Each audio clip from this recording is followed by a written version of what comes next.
ओम नमो भगवते वासुदेवाय नमः। प्रभु वंदना में आप सभी का हार्दिक स्वागत है, जहां प्रभु की भक्ति से सिर्फ मन ही नहीं बदलता, भाग्य बदल जाता है। आज की हमारी इस वीडियो में हम आपके लिए ज्येष्ठ मास की पीपल सींचने की कहानी लेकर आए हैं।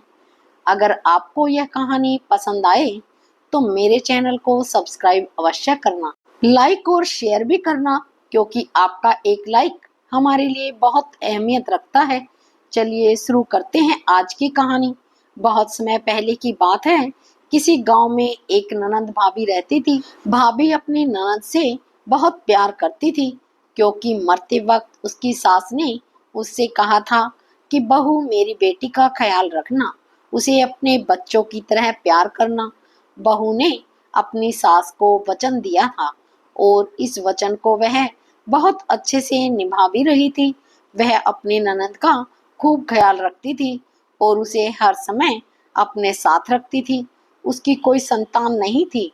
एक समय ज्येष्ठ का महीना आया तो भाभी हर रोज सुबह जल्दी उठकर पूजा पाठ करती और पीपल को सींचने जाती। ननद भी उसके साथ पीपल में जल चढ़ाने जाती थी। पीपल की पूजा करके भाभी हाथ जोड़कर कहती, हे पीपल के देव, मुझे एक पुत्र दे दो। ननंद भी हाथ जोड़कर कहती, हे पीपल के देव, जो भाभी मांग रही है मुझे भी वही दे दो। इसी तरह दोनों हर रोज पीपल की पूजा करने और जल चढ़ाने जाती थी। देखते ही देखते ज्येष्ठ का महीना पूरा होने को आया था। के देवता दोनों ननंद और भाभी की पूजा से बहुत प्रसन्न थे। उन्होंने भाभी को पुत्र प्राप्ति का वरदान दे दिया, परंतु ननंद के लिए वो सोचने लगा, इसे पुत्र का वरदान कैसे दे दूं? यह तो अभी कुंवारी है। परंतु उसके बार बार ऐसा वरदान मांगने पर पीपल देवता ने उसे भी पुत्र रत्न का वरदान दे दिया। कुछ समय बाद भाभी गर्भवती हो गई और ननंद को भी एक फलक पड़ गया।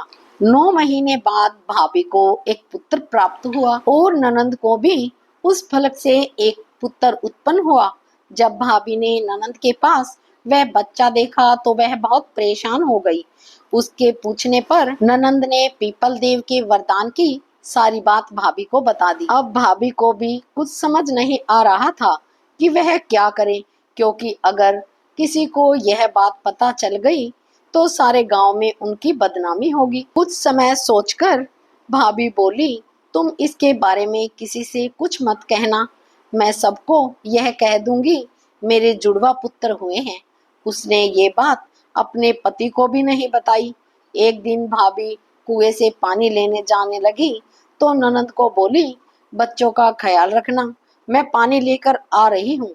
ननंद बच्चों को सुला रही थी, तभी उसका बच्चा जोर जोर से रोने लगा। वह उसे गोद में उठाकर चुप करती हुई बोली, बिना बाप के कंधे वाले, बोल तू कहाँ से आया? यह बात वह बार बार कहते जा रही थी। इस समय उसका भाई वहां आ गया और उसने सारी बात सुन ली। जब उसकी पत्नी पानी लेकर वापस आई तो वह उससे पूछने लगा कि मेरी बहन ऐसा क्यों कह रही थी। पहले तो वो उसे टालने लगी, लेकिन फिर वह नाराज हो गया और बोला, देखो, मुझे सारी बात सच सच बताओ, मुझसे कुछ भी मत छुपाना। तब भाभी ने सारी बात पति को बता दी। यह सुनकर भाई बहुत परेशान हो गया और कहने लगा, ये तुम क्या कह रही हो? अब हम क्या करेंगे? इस बात से मेरी बहन की बहुत बदनामी होगी, उससे कौन शादी करेगा? ऐसा कहकर उदास मन से वो उस बच्चे को लेकर पीपल देव के पास गया और बोला, हे पीपल देव, यह आपने क्या किया? मेरी बहन तो नादान थी, लेकिन आप तो सब जानते थे, फिर भी आपने उसे ऐसा वरदान क्यों दिया? अब यह बच्चा आप ही संभालिए। ऐसा कहकर भाई ने उस बच्चे को पीपल के चबूतरे पर रख दिया। तभी पीपल का पेड़ 2 हिस्सों में बट गया और वह बच्चा पीपल के पेड़ में समा गया। इसी के साथ पीपल के चबूतरे पर दरार पड़ गई। धीरे धीरे समय बीतता गया। बार भाई भाभी ने अपने घर में हवन करवाना चाहा। सभी गांव वालों को बुलवाया। पंडित ने हवन करना शुरू किया, लेकिन हवन की अग्नि जल ही नहीं रही थी। खूब घी डाला गया, खूब प्रयास किया गया, परंतु हवन में अग्नि प्रज्वलित नहीं हुई। सभी लोग चिंतित हो गए। तब कुछ बड़े बुजुर्ग बोले, कहीं ऐसा तो नहीं कि कहीं तुम किसी महान व्यक्ति, बहन, भांजे को भूल तो नहीं गए हो? तो वह बोला, नहीं, मैं तो किसी को नहीं भूला, मैंने तो सभी को बुला लिया है। बहुत कोशिश के बाद भी हवन की अग्नि प्रज्वलित नहीं हुई। तभी पास ही में आश्रम से एक सभी वेदों के ज्ञाता संत महात्मा को बुलाया गया और उन्हें सारी बात बताई गई।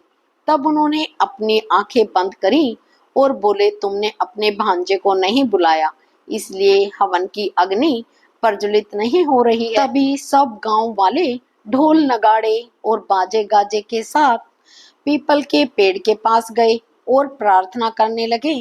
तभी पीपल का पेड़ फिर से दो हिस्सों में बट गया और पीपल के पेड़ से वह बच्चा बाहर आ गया।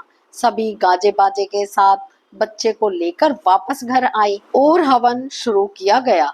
इस बार हवन की अग्नि प्रज्वलित हो गई और उसकी लो भी खूब ऊंची गई। इसके बाद से यह मान्यता हो गई कि पूरे जेठ के महीने में पीपल को सींचने से निसंतान को संतान, निर्धन को धन, कुंवारों को अच्छा वर और बुजुर्गों को बैकुंठ का वास मिल जाता है। भगवान की भक्ति में लगाया गया एक पल भी व्यर्थ नहीं जाता। जय श्री हरि।